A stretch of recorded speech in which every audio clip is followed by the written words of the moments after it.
감사합니다. 나라가 많이 안팎으로 어렵고 또 나라뿐 아니라 온 세계가 어느 방향으로 흘러갈지 모르는 그런 참 어려운 시대입니다. 또 이런 일정하게 흘러갔던 또 어떤 그 틀들이 또 한 정치 지도자에 의해서 세계 질서가 이렇게 또 뒤흔들리게 되고 그러므로 인해 생겨지는 여러 가지 많은 문제들이 아마 경제적인 타격들이 많이 있지 않는가 생각을 합니다. 우리 한국도 뭐 여러 가지 경제 문제에 대해서 많은 어려움을 당하고 있는 것 같기도 하고 뭐 정책적인 문제도 되기도 하고 또 그런 새로운 정책을 시행하는 데 있어서 또 과도기적 현상에서 생겨난 문제일 수도 있고 또 국제적인 또 미국과 또 중국의 또 무역 전쟁 뭐 이런 것으로 인해 생겨나는 문제일 수도 있고 하여튼 여러 가지 많은 문제들이 우리 한국에 드리워 있어서 참 뭐랄까요, 삶을 살아가는데 빡빡하다 그럴까요? 빡빡하다 그럴까? 많은 어려움을 당하고 있는 것이 사실인 것 같습니다.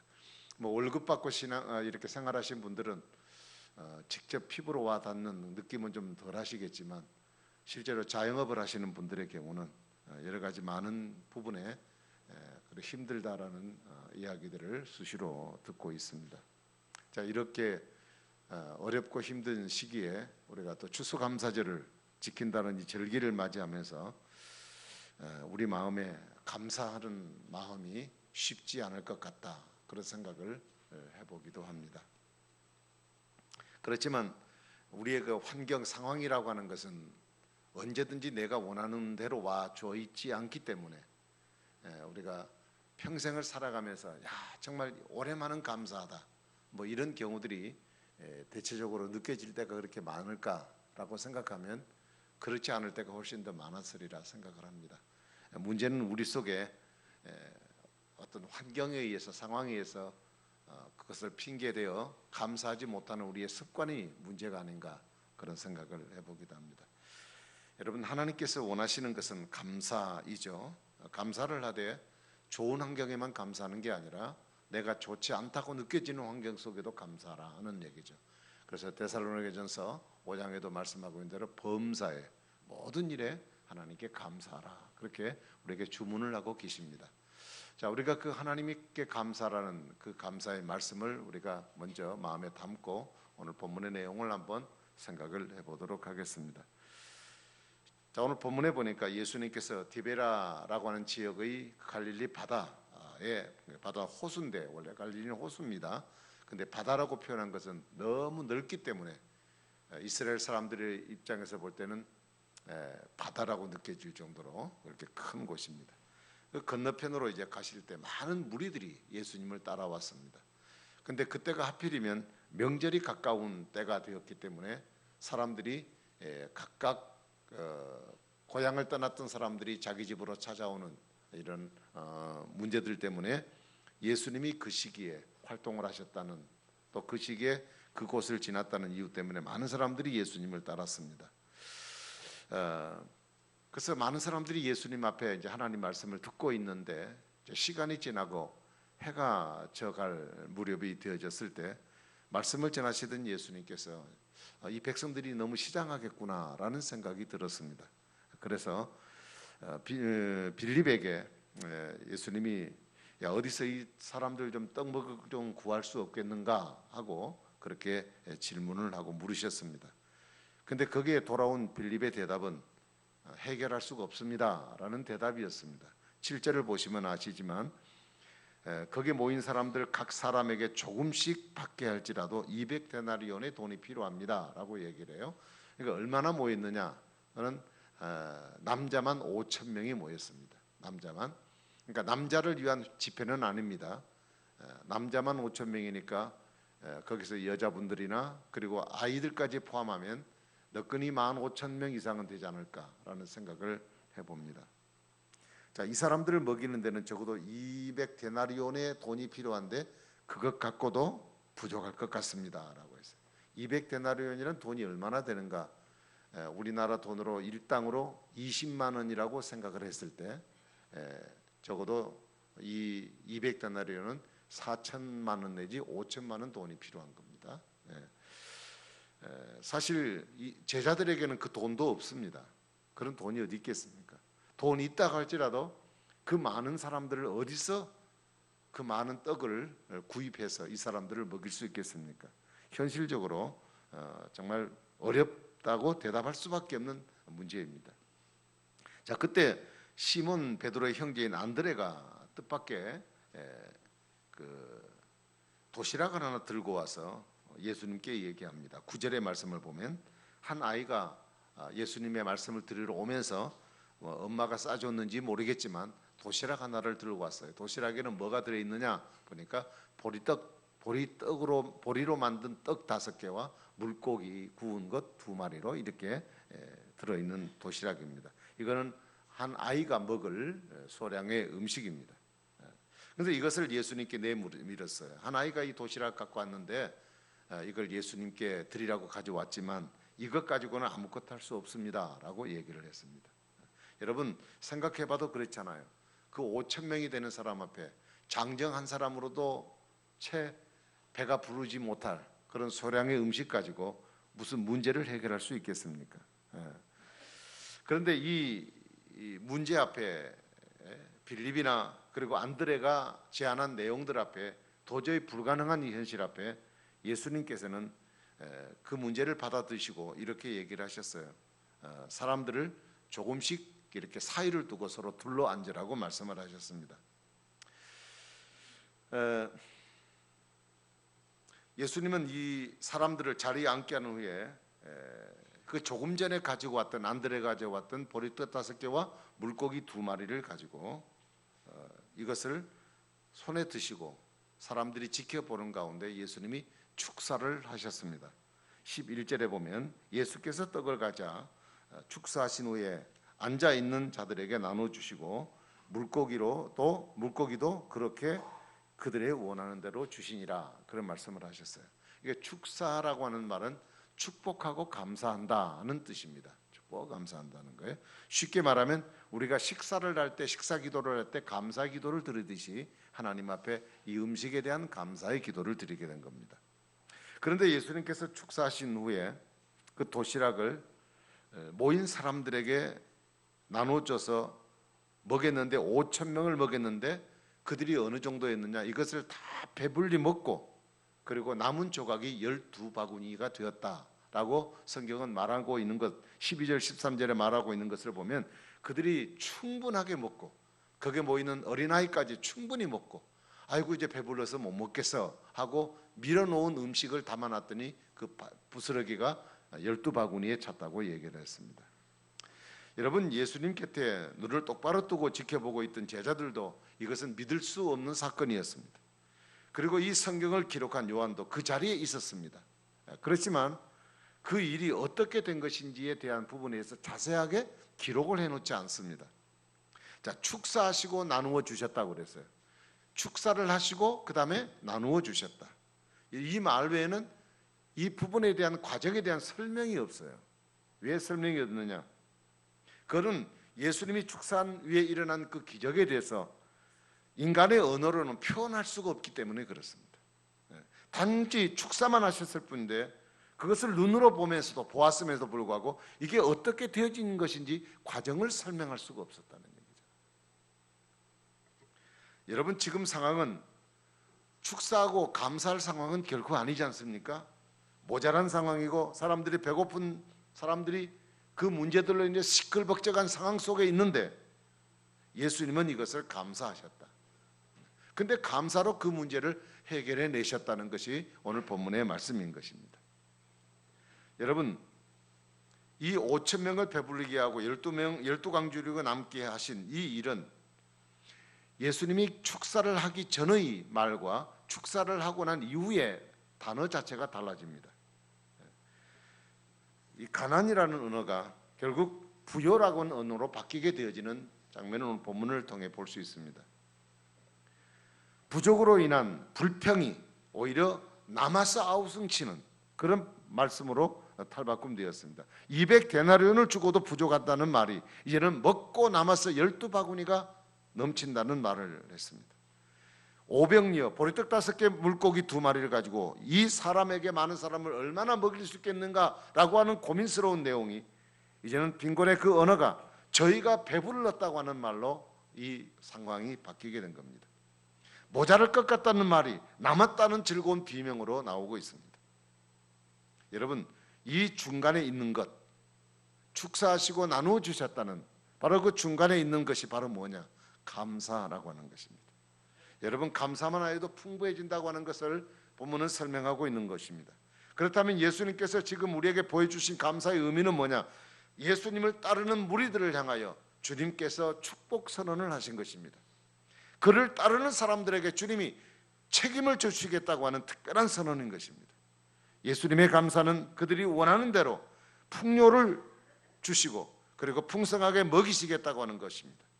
그리고 누구에게나 넘치도록 풍성한 복을 주시겠다고 하는 의미가 예수님의 축사 속에 포함되어 있는 내용인 것입니다.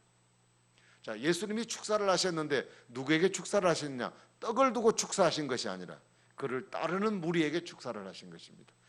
그들이 먹을 떡의 문제가 아니라 이 떡을 먹을 사람들에 대해서 하나님은 축사를 하신 것이죠. 떡의 문제가 아니라 그것을 먹어야 할 사람들에 대한 관심이 주님께 있었기 때문에 그렇습니다. 예수님은 당신을 따르는 자들의 형편에 대해서 전혀 문제를 삼지 않습니다. 빌립에게 어떻게 이들을 먹일 것인가라고 질문한 내용은 예수님이 이 문제를 어떻게 해결할 것인가 고민되어서 문제를 묻고 있는 것은 결코 아닙니다. 오늘 본문에 보면 주님은 어떻게 될 것을 다 알고 계십니다. 이미 결론을 만들어 놓으시고 다 세팅해 놓으신 상태에서 제자들에게 묻고 있는 것은 그들을 시험하시려고 물으셨다고 말씀을 하셨어요. 예수님께서는 당신을 따르는 자들을 끝까지 책임져 주십니다. 배고프고 목마르고 지치지 않도록 어떤 상황 속에서도 주님을 자기를 따르는 자들에게 책임을 져 주시겠다는 주님의 강력한 의지가 이 속에 포함되어 있습니다. 여러분, 지금까지 우리가 내가 먹고 마시며 살아온 날들이 누구 때문이라고 생각하십니까? 내가 열심히 직장을 다니고 내가 열심히 사업을 하고 내가 열심히 노력해서 얻은 결과라고 사람들은 모두 그렇게 생각합니다. 물론 그 말은 틀린 말은 아니에요. 부지런한 사람이 돈도 잘 벌고 또 열심인 사람이 그만큼 수확을 거둔다고 생각하기 때문에 그 말은 틀린 말은 아닙니다. 그러나 여러분 생각해 보십시오. 정말 내가 노력과 열심히 살아온 결과만 있다면 앞으로도 내게 어떤 문제가 다가와도 나는 잘 살 수 있다, 이렇게 여러분 자신할 수 있겠습니까? 우리가 살아온 날들을 돌아보면 그동안 내 노력만으로 지금의 내 삶이 가능했겠느냐는 얘기입니다. 모든 것이 자신의 결과라고 여기는 사람들에게 있어서 공통점이 있습니다. 첫 번째 공통점은 뭐냐? 감사가 부족해요. 이것은 내가 열심히 했기 때문이라고 생각하기 때문에 감사를 하지 않는 거예요. 감사보다는 자신의 처지와 상황에 따라서 신앙과 감정에 이 기복이 심합니다. 있을 때는 얼굴이 환해요. 그러나 없을 때는 얼굴이 구름에 꽉 끼어버린 얼굴입니다. 모든 것이 자신의 결과라고 말하는 사람의 또 하나는 모든 것이 내 것이라고 생각하고 그것을 움켜쥡니다. 내게 들어온 것이기 때문에 내 것이다. 그래서 자신의 결과로, 노력의 결과로 주어진 것 때문에 그것을 생명을 걸고 그걸 지키려고 하는 것이에요. 하나님 앞에 드려야 될 부분까지도 그건 다 내 것이라고 생각하고 움켜쥐게 되어 있다는 겁니다. 그리고 그런 사람들은요, 주변을 돌아보거나 나누려고 하는 생각을 하지 않습니다. 나 외에는 누구도 그들을 보지 않습니다. 부모나 형제나 내 이웃의 어려움은 그들에게는 안중에도 없습니다. 여러분, 이런 일들이 성경에 가끔 등장합니다. 대표적으로 마태복음 19장 21절 22절 이하에 보면 한 부자 청년이 예수님께 와서 어떻게 하면 내가 영생을 얻을 수 있습니까? 라는 질문을 가지고 예수님께 와서 그 문제를 해답을 얻으려고 찾아왔습니다. 예수님 여러 가지 질문을 하신 가운데 마지막 그에게 결론을 내린 말이 그렇습니다. 네가 돈이 많구나, 부자구나. 너 있는 돈 다 팔아서, 재산 팔아서 가난한 사람들에게 나눠주고 그리고 빈손으로 와서 나를 따르라. 그러면 네가 원하는 것 얻을 수 있다. 이런 얘기를 하셨습니다. 근데 이 성경은 뭐라고 표현하냐? 그 사람은 돈이 많은 부자이기 때문에 그런 그 예수님의 말씀을 듣고 시험을 받아서 문제를 안고 있었던 현장으로 다시 뒤돌아서는 뒷모습을 예수님께 보인 내용이 기록되어 있습니다. 그가 예수님께 모든 문제를 해결받으려 왔다면 그가 예수님 말씀하신 대로 했어야 합니다.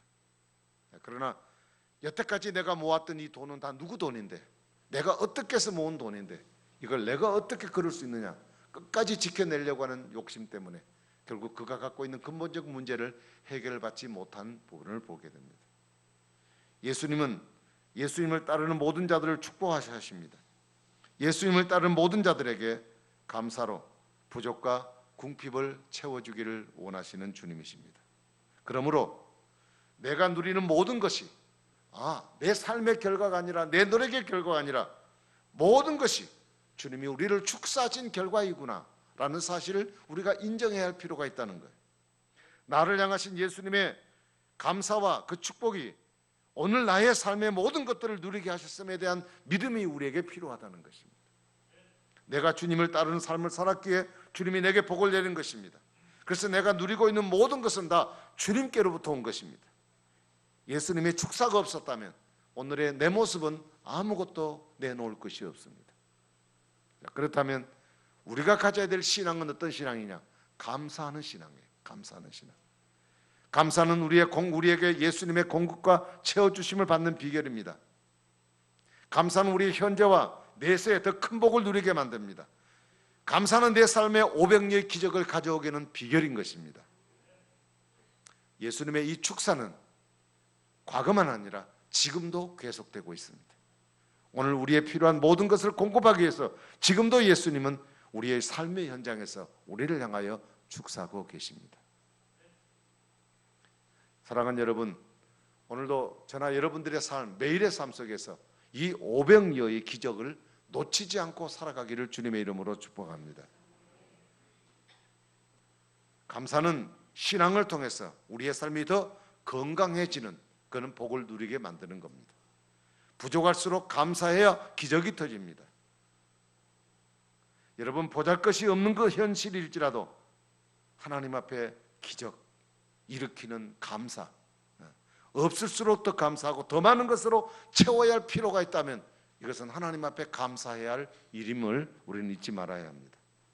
감사는 축사는 더 큰 감사를 갖는 기적을 낳습니다. 17세기의 시인이었던 조지 헐버트라는 사람이 있습니다. 이분은 이런 기도를 하나님 앞에 드렸다고 그렇게 얘기했습니다. 하나님, 제게 너무 많은 것을 주시니 감사합니다. 그러나 정말 간절히 바라는 것 한 가지가 더 있습니다. 그것은 바로 감사하는 마음을 제게 주십시오. 절대로 많은 것을 저에게 베푸셨지만 딱 한 가지 더 감사하는 마음, 이것이 오늘 제게 필요합니다. 이 허버트라는 사람은 말하기를 하나님이 주신 것에 대한 감사하는 마음도 내가 마음대로 하는 것이 아니라 하나님이 주셔야 할 수 있다는 겸손한 마음을 가진 사람입니다. 미국에 이런 속담이 있습니다. 세상에서 가장 어려운 수학 문제를 아는가? 그것은 그동안 받은 감사의 개수를 세는 일이다 그랬어요. 여러분, 가장 어려운 수학 문제가 뭘까요? 그것은 하나님이 내게 베푸신 삶에 대한 그 문제에 있어서 도대체 감사가 몇 개가 되는가, 그것을 헤아리는 것이 수학 문제를 푸는 것보다 더 어렵다고 했어요. 그건 무슨 얘기입니까? 너무나도 많은 은혜, 내가 셀 수 없는 수많은 은혜를 내게 베푸셨지만 우리들은 모두 그것을 다 잊고 사는 것입니다. 여러분, 받은 축복을 세어보면 하나님의 은혜가 얼마나 풍성한지 알게 됩니다. 하나님이 주신 은혜를 이미 셀 수 없을 정도로 우리에게 너무나도 족하게 주어져 있습니다. 우리가 그 은혜를 잊고 불평하는 목이 곧은 백성이 되지 말고 충만한 기쁨으로 넘치는 감사를 드리는 저와 여러분이 되기를 다시 한 번 더 여러분에게 권면해 드립니다. 반드시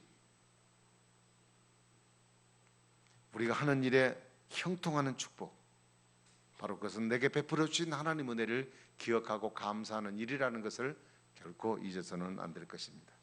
여러분, 하나님의 인도하심을 받고 살기를 원하십니까? 그것은 감사부터 하십시오. 감사부터. 여러분, 축복을 기대합니까? 그는 감사하는 것입니다. 감사는 하나님의 축복을 담아내는 그릇입니다. 감사가 커지면 커질수록 축복은 더 커진다는 말이죠. 여러분, 감사는 마음밭에 우리에게 수없이 자라는 게 있습니다. 씨가 있습니다. 가라지 같은 게 있습니다. 불평과 짜증과 원망입니다. 이것을 싹 없애주는 제초제가 뭐냐? 감사입니다. 우리 마음밭에 감사를 심으면 불평과 원망은 다 사라집니다. 그 감사의 씨앗을 뿌릴 때 30배, 60배, 100배의 그런 아름다운 열매를 맺혀지게 될 줄로 믿습니다. 이 추수감사절을 통해서 다시 한 번 더 지극히 작은 것을 통해서 우리의 삶을 섭리하고 다스려 주시는 주님을 바라보시고 그 가운데 우리를 통해 열매 맺게 하시는 하나님의 풍성한 은혜를 기대하면서 오늘도 주어진 삶에, 주어진 환경 속에 하나님의 것들에 대하여 감사하는 마음을 다시 한번 담아 하나님께 감사하는 이 절기를 통하여 여러분 생애 속에 하나님 베푸시는 풍성한 은혜가 올 남은 생애뿐 아니라 여러분의 일생을 살아간 날 동안 주의 은혜가 넘치는 여러분 모두가 되기를 다시 한번 더 주님의 이름으로 축복합니다. 기도하겠습니다. 자비로우신 우리 하나님 아버지, 은혜와 사랑을 진심으로 감사합니다. 추수감사절을 맞이하여 오늘도 감사에 대한 말씀을 함께 나눴습니다. 500리얼을 통하여 5,000명을 먹이고도 남는 그런 풍성한 복이 바로 예수님의 축사를 통해 이루어졌다는 사실을 오늘 말씀을 통해 다시 한 번 더 생각해 보게 됩니다. 하나님 아버지, 우리가 있는 것에 대해서 이미 주신 것에서 감사해야 되겠지만 우리가 때로 내가 생각하는 부분이 내게 없고 부족한 부분이 있을지라도 하나님 앞에 감사함으로 하나님께 영광 돌리게 하시고 감사를 통해 주시는 하나님의 축복을 누리는 우리 성도님들의 삶의 경험들을 늘 생활 속에서 경험할 수 있도록 하나님께서 은혜를 베풀어 주시기 원합니다.